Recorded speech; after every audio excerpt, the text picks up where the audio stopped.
Would you look at that? We are already back.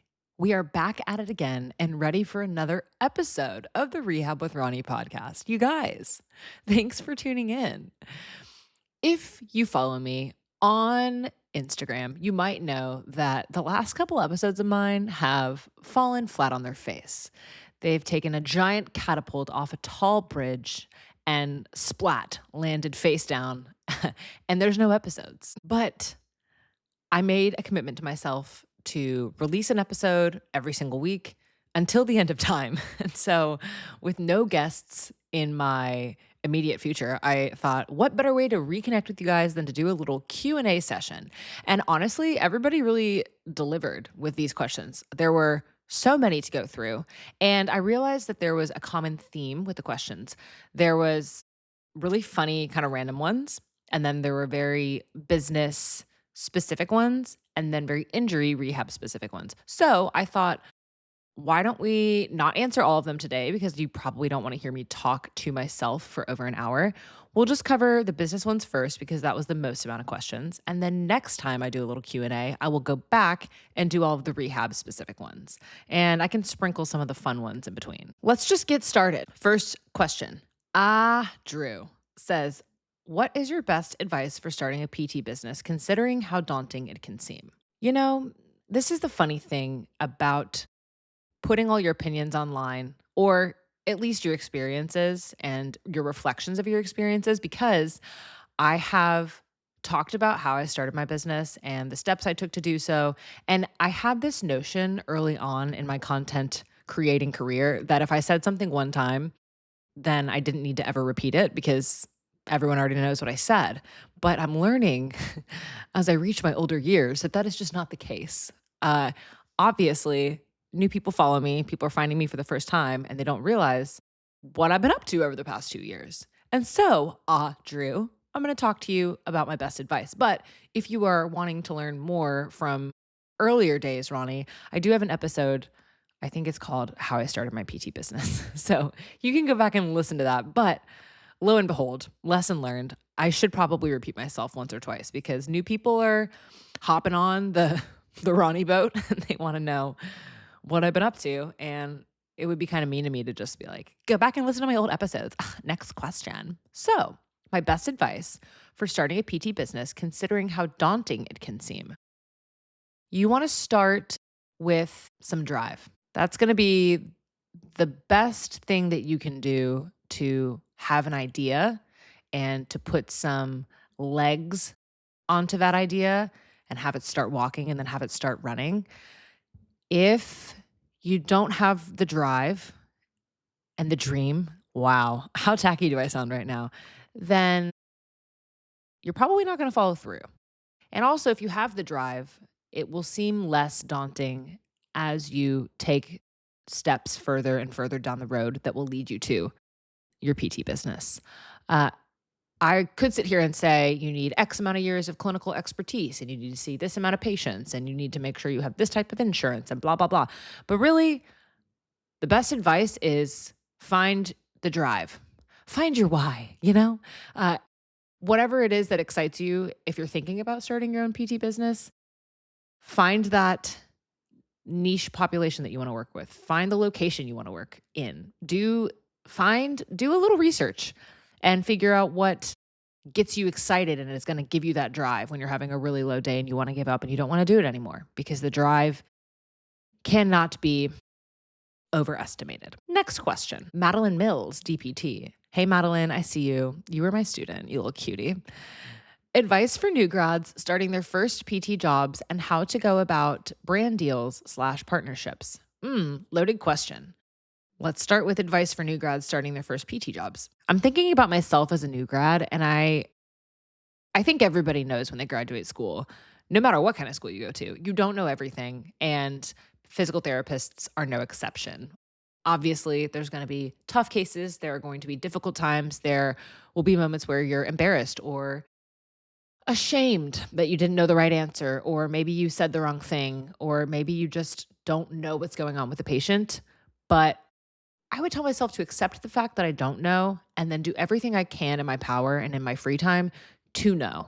So do the research outside of your clinical time. Go home and on the way home, listen to the podcast that relates to the patient that you're seeing that's difficult. Watch the videos online. Rehab with Ronnie has great videos if you guys haven't seen her. Yeah, I would say to myself to be comfortable with not knowing and find a good mentor in terms of being good at clinical skills, find a good clinical mentor. And then to answer part two of this question, how to go about brand deals and partnerships, super good question. I don't know if I'm the best person to ask because everyone is going to go about acquiring brand deals and partnerships probably in a slightly different way. For me, it was when I hit about 30 or 40,000 followers on Instagram that I thought to myself, I regularly work with a couple of brands. Let me reach out to them and see what a partnership could look like. Could I be an ambassador? Could we talk about commissionable links and, maybe UGC content? Those types of things.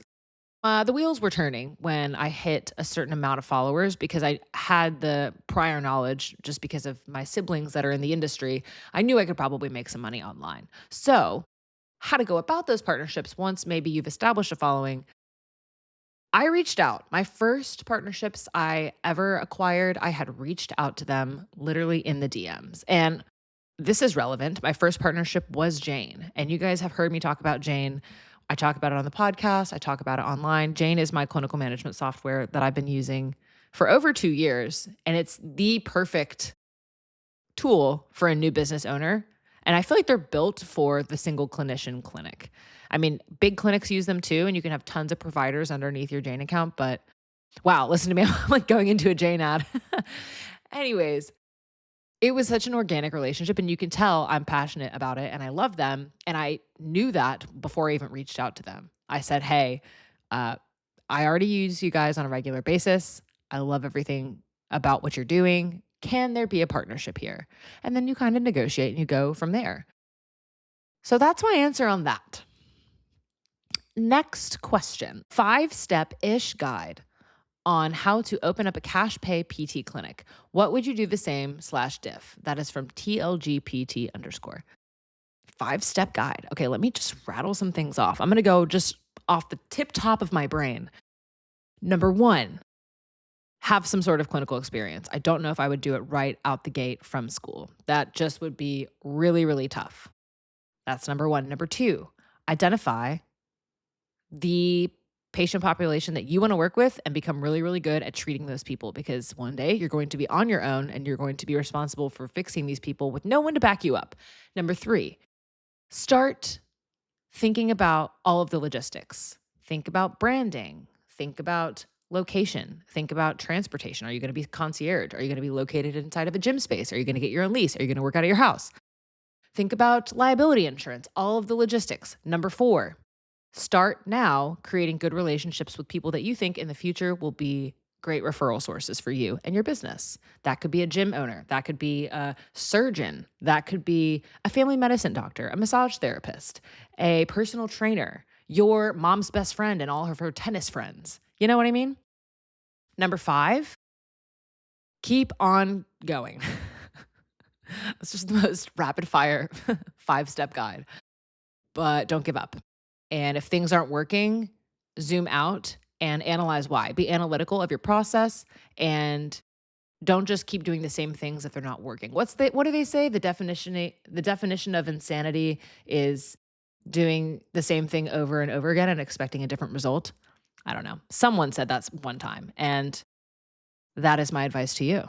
What would I do the same/diff?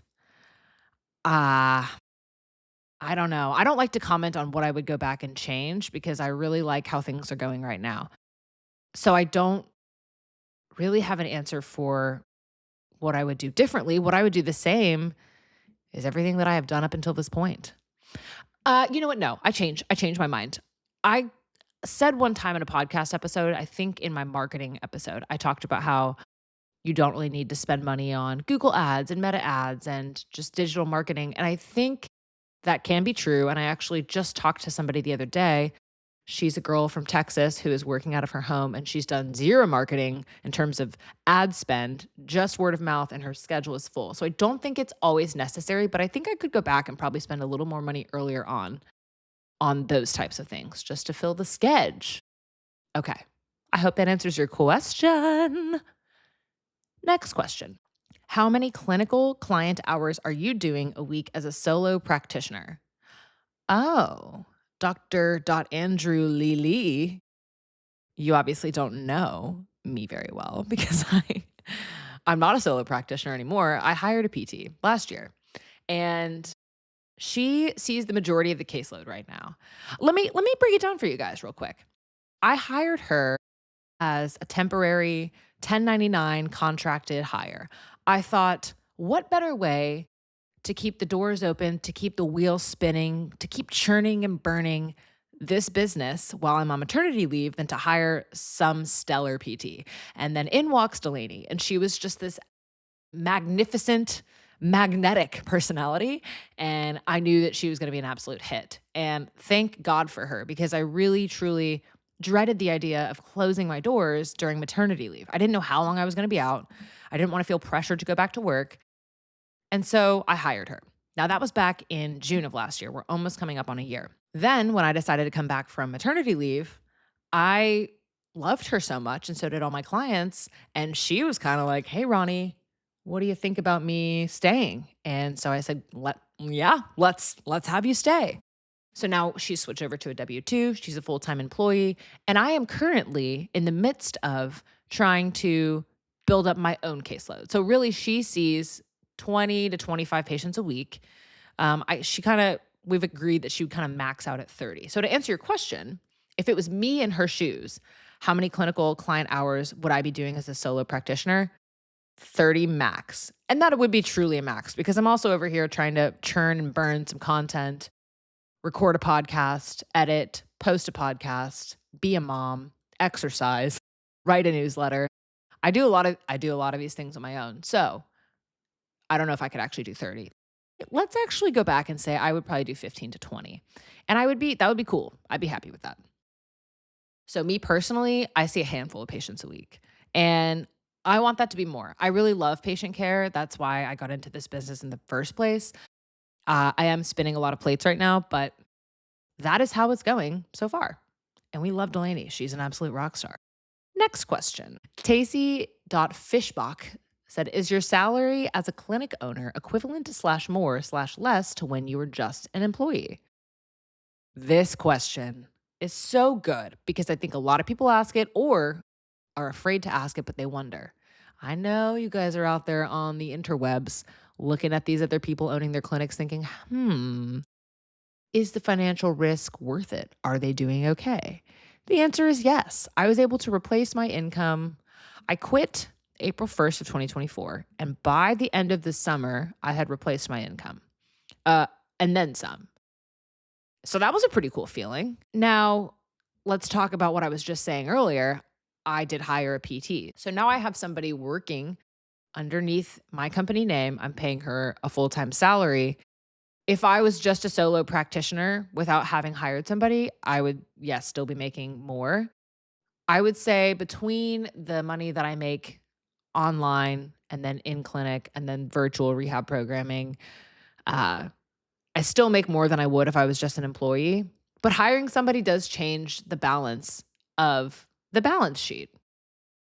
I hope that makes sense. How do you track your own metrics as an independent PT owner? From Claire M. Janes. Well, Claire, I'm going to sound like a broken record, but I use Jane. Jane has a reports tab that can look at a lot of really, really cool things that I think a lot of people are underutilizing, if I'm being honest. You can look at payment transactions if you're processing all your payments through Jane. You can look at lost patient reports. You can look at product performance. There's a lot of things that we run every month. And then actually my husband puts in a spreadsheet, and then we track month by month to see how are we doing? What were the expenses like this month versus profit versus revenue versus, EBITDA, earnings before interest, taxes, and amortization. Look it up. I'm just kidding. Don't look it up. That stuff's so boring. You know what I mean? Anyways, next question. Which specific topics should we take most seriously in physio school?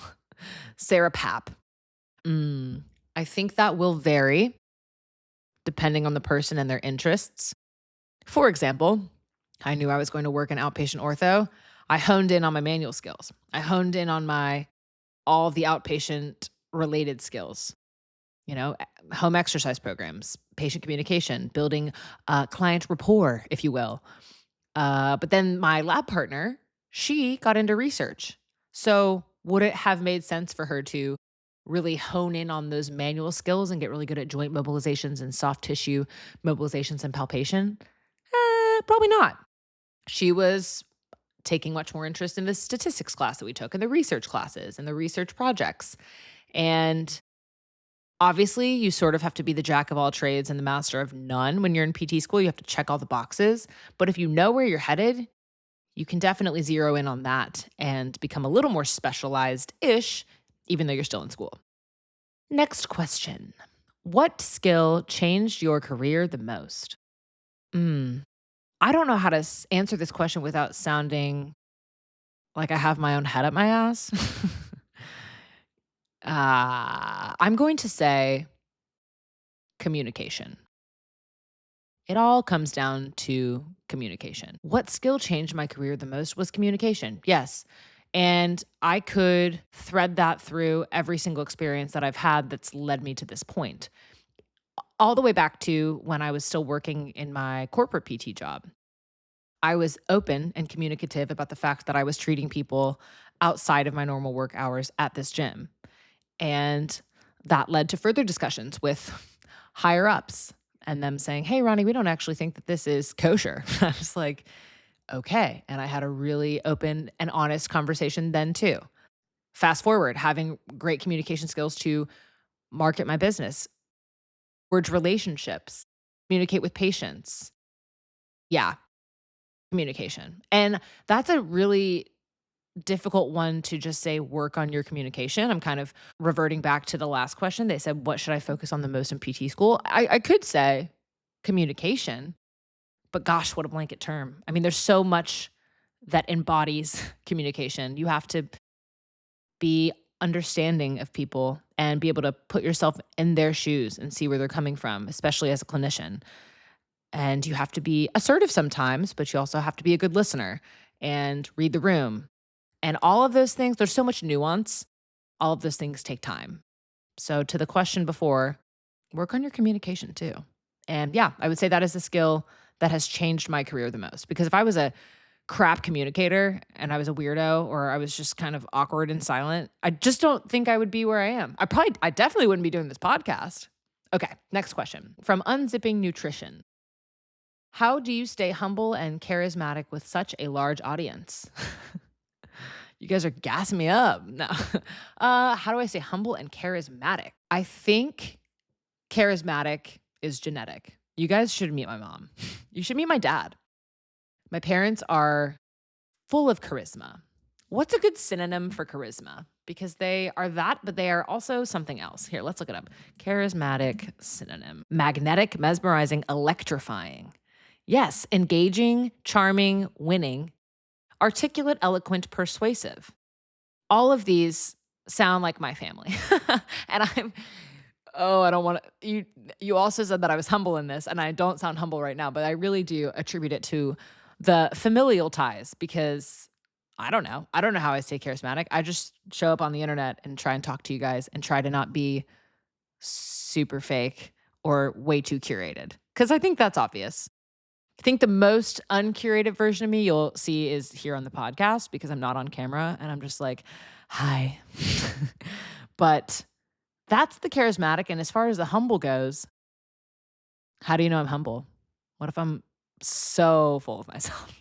I'm just kidding. I don't know. We're all just trying to live life and go day by day and not take anything too seriously.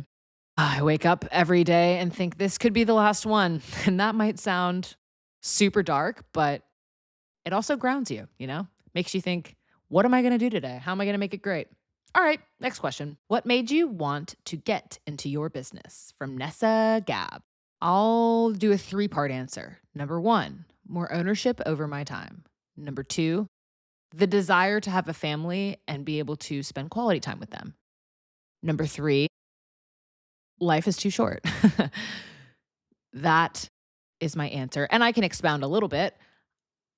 And Nessa, I'm not sure where you work or what you're up to these days, but the life that I was living back in 2022, 23, and into 24 was one where I was a slave to the man. No, not really. I actually really enjoyed my job as a PT, and I was working in a relatively busy clinic, and I learned so much, but I just knew deep down in my core, in my soul, that this was not going to be the end for me. And that was kind of a slap in the face because I had spent so much time and energy and money on this degree to become a doctor of physical therapy and then to be working out in the clinic for not even 2 years and feel totally unfulfilled and confused and sad sucked. But it all boiled down to lack of ownership over my time. I was just like, what am I doing? Life is so short. There's so much of the world I need to see. I'm going to be a mom one day. I hope, I have this marriage, I have this life. Like why am I spending all this time stressing and living life in this way? Anyways, it's kind of a long story, so I'm trying to keep it short, but that was really the impetus for me. And the knowledge that life as it was in that moment was not suitable for me to be a mom that could hang out with my kid or travel when I wanted to. Those were the things that were the biggest motivating factors for me to get into my business. And honestly, I'll be so open and honest. I had no idea if it was going to work out or not. I still don't know if it's going to fully work out. We're still chugging along. We'll see. Okay. Next question. Guide and tips for being a good clinical instructor. Oh gosh.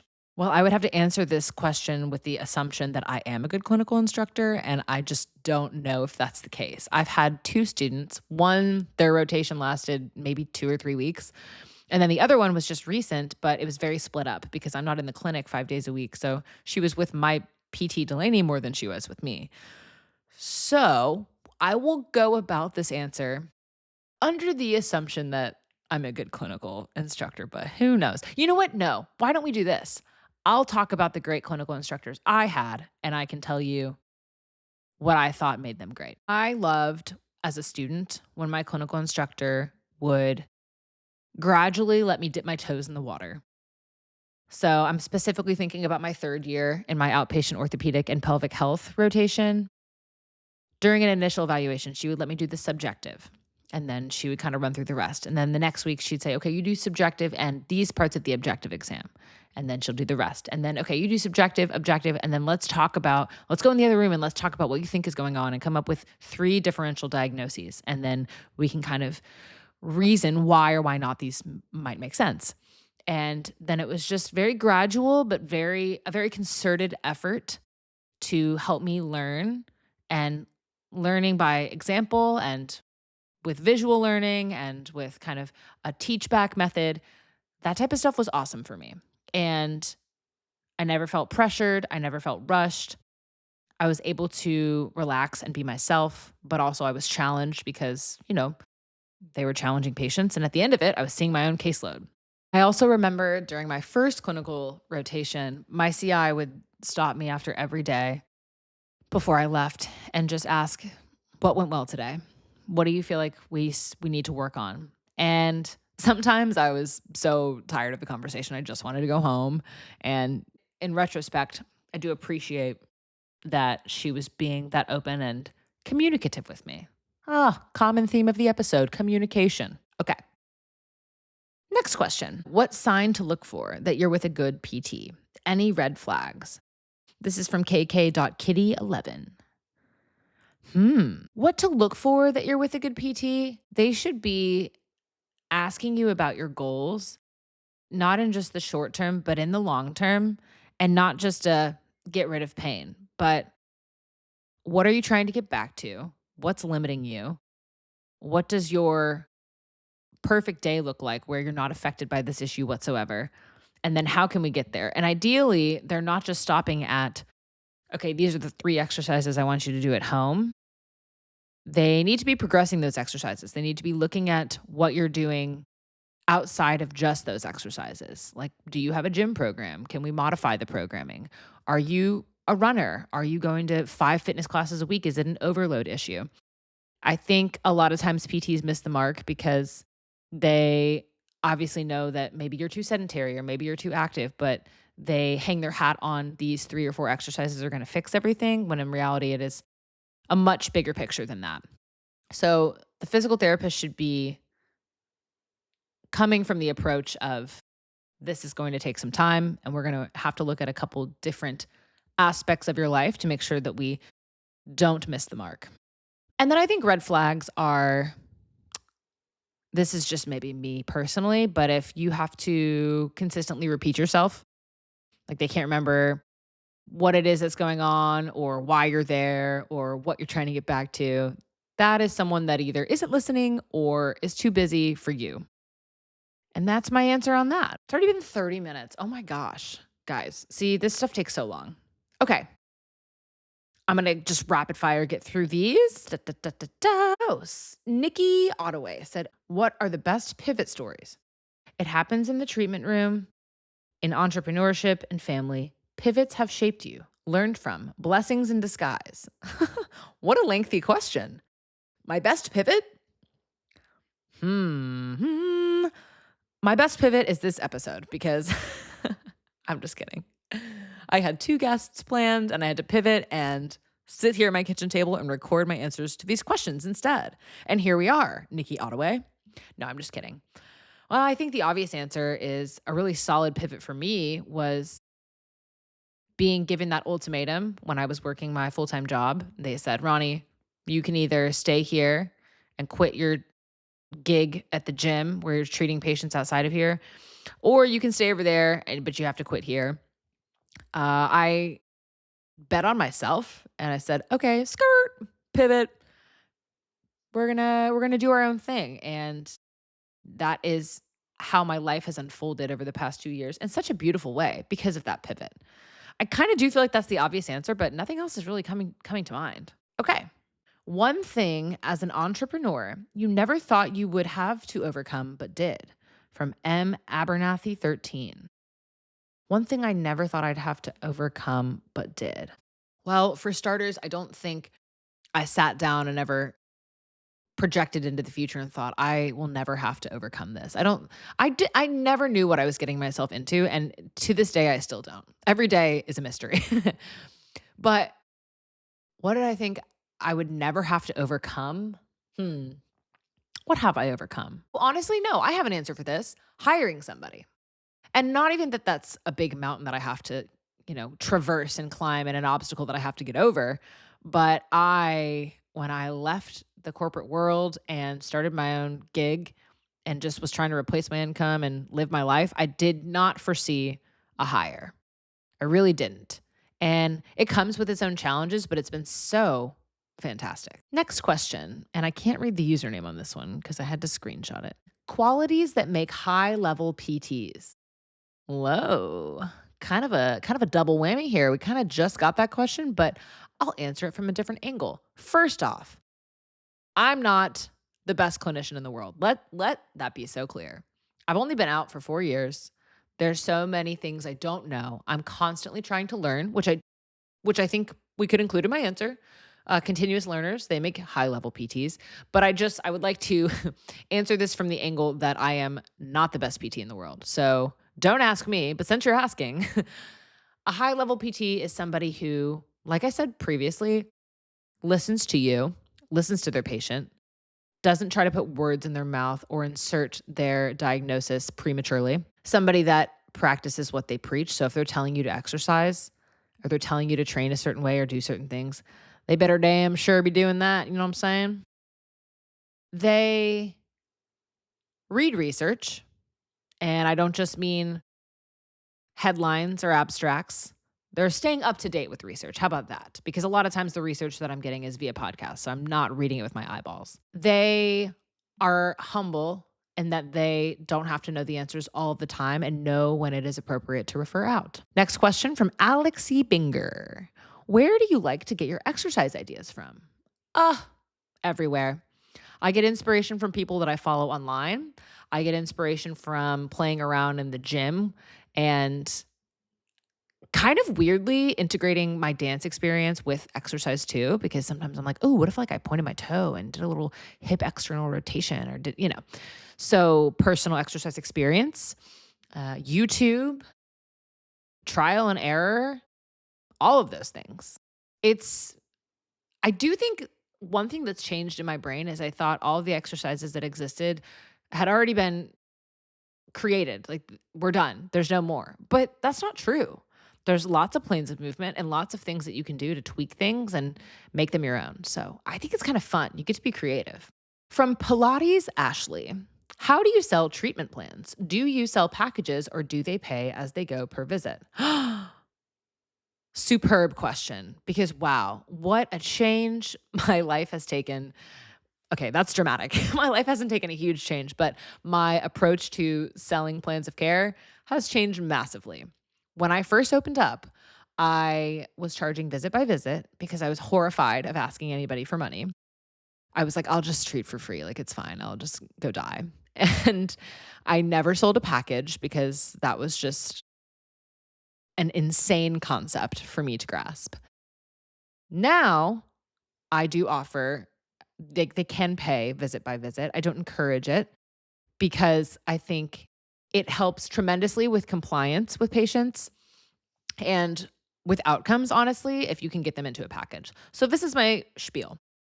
After the evaluation, I'll recommend, we have an 8-visit package, a 12, and a 16. Based off of X, Y, and Z, I think you're most appropriate for blah, whatever it is that I think that they'd be most appropriate for. And I'm not some sleazy, slimy salesman. If I genuinely think I'm not going to need to see them for more than 8 visits, I will recommend the 8. I'm not recommending 16 for every single person. Or if I think it's only going to take 3, I'll be like, look, let's just go visit by visit. I think you're fine. So be honest, first of all. But then, yes, the packages have really helped my confidence with sales because you have to just practice it to get good at it and to sound like you know what you're talking about. And it really helps patients get back in the door and have buy-in and do their exercises and ultimately get better. It is funny that this was a question though, because I remember the times when people would be coming to me in the gym space and they'd be like, okay, so what next? And I'd go, I'll text you if you want to come back in. We'll be in touch. Then I would never see them again because they would walk out thinking, okay, like that was helpful, but that was weird. She obviously doesn't know if I need to come back or not. Like in the patient's eyes, you are the expert. So you just better know. You better know your stuff and be able to sell a package. That's all. Okay. You seem very jovial and facetious. Do you reveal this side of you with clients? This is from Ryan D. Wolf. Jovial and facetious. I'm pretty sure facetious means not serious. Do you reveal the side of you with clients? Let's look up the definition of facetious. Being facetious means treating serious issues with deliberately inappropriate humor or making jokes at a time when they aren't meant to be taken seriously. Ryan, I'm not facetious. I am humorous in the clinic for sure. And to me, it's not a successful initial visit unless I make them laugh. And maybe it's a pity laugh, right? Like maybe I'm not as funny as I think I am. Maybe they're like, okay, shut up, please. But I'm never going to make a joke when it's an inappropriate time. Okay. I can read the room. So facetious, no. Jovial, yes. We like to have fun. Do you reveal the side of you with clients? Yes. Honestly, I think it's fun to have fun in the clinic. Doctor's offices can be so serious and so clinical and so cold. And I'm not a doctor's office. And I'm a fun, beautiful space where people are meant to heal and have a hell of a good time. Yeah. So we're jovial for sure. Okay. Next question from Rick Dom _. Why isn't it rehab with Roni? Well, Rick Dom, would you pronounce Veronica or not? Because my name's Veronica, and so it's Roni. Roni, Ronnie. Mic drop. Oh, Ryan DeWolf asked another question. Would you consider yourself a Beatles fan or the more grittier Rolling Stones? Yeah, Rolling Stones all the way. I'll never be your beat stopper. Also, fun fact, my dad, growing up, he had this framed photo of him backstage with the Rolling Stones. He used to work for Anheuser-Busch, and I think they just sponsored a lot of really cool events. But anyways, I would look at that picture and be like, my dad was a rock star. So Rolling Stones all the way. I think I know 4 Beatles songs. I never listened to them, but respect, mad respect. They had to pave the way. I think the Beatles walked so the Rolling Stones could run. You know what I mean? Okay, guys, I think we're closing it up here soon. We're into our last questions. Just graduated PT school. Now what do I do? Well, I hope that you have maybe a job lined up. That would be nice. I think it would be good for you to take a little bit of a break as well. You know what I did when I graduated PT school? My now husband, then fiance, him and I took a little trip. We took a trippy trip to Costa Rica, and it was incredible. If you don't know, Costa Rica has a rainy season, and we went smack dab in the middle of it. I had no idea. I was like, oh my gosh, Adam, I cannot believe how cheap it is to go to Costa Rica right now. And lo and behold, it was monsooning half the time we were there, but it was so incredible.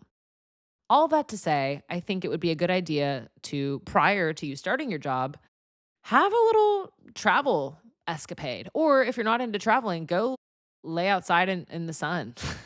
I don't know. That's what I would do. Okay, we've got time for one more question, and then we gotta shut it down. Ant.hua said, if you had the power, what single event would you prescribe to the public to improve their health? Single event. I wish you could expound on this. Do you mean like a high rocks event or a marathon or like that crazy run those people do in the desert? Or do you just mean, you know what? I'm just going to say the event is up to my interpretation. If I had the power, the single event that I would prescribe to the public to improve their health would be to get off their asses. That's what I would say. And I include myself in this pool of people. Right now, I'm sitting, and I've been sitting a lot recently. As I was saying earlier, I've been treating less in the clinic. I've been sitting on my fat booty doing podcasting, editing, emailing, editing, texting, filming. I don't know. And I feel my joints creaking and crawling and getting old and decrepit. And I think I, like many other Americans and people across the vast majority of our world, could do to just stand and move a little bit more. So, like literally just get your steps in. And by that I mean do it in increments. Get up multiple times a day and move around. Do some jump squats, some lunge jumps, some burpees, no, I hate burpees. Do whatever that you can do to maintain movement, because 1 hour at the gym will not offset 8 hours of sitting at your desk. Your posture's gonna suck. Your back's gonna hurt. Your lifts are going to suffer. So let's just keep on moving as a united front, and we will be healthier for it. And I'm gonna end on that. I'm gonna get off my soapbox. I'm gonna go sit on the couch, finish watching my trash reality TV. Guys, I'm watching Perfect Match right now, season 4.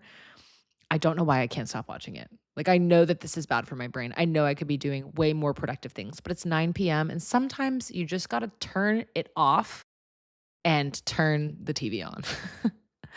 So anyways, thank you to all you lovely listeners who wrote in the questions. They were pretty hot and spicy. And don't worry, to those of you whose injury questions I didn't get to, or more rehab specific questions I did not get to, that is forthcoming. I will be doing that soon. And fun little fact before I sign off, I am traveling to Colorado. By the time this comes out, I will have just gotten back in town. I'm going to be a guest on the PT on Ice podcast. Jeff Moore has the Institute of Clinical Excellence has a podcast, and I'm going to go be a guest, and I'm going to Colorado to hang out and do that. So maybe take a look-see at that episode too, whenever it comes out. And thank you for listening. Bye-bye.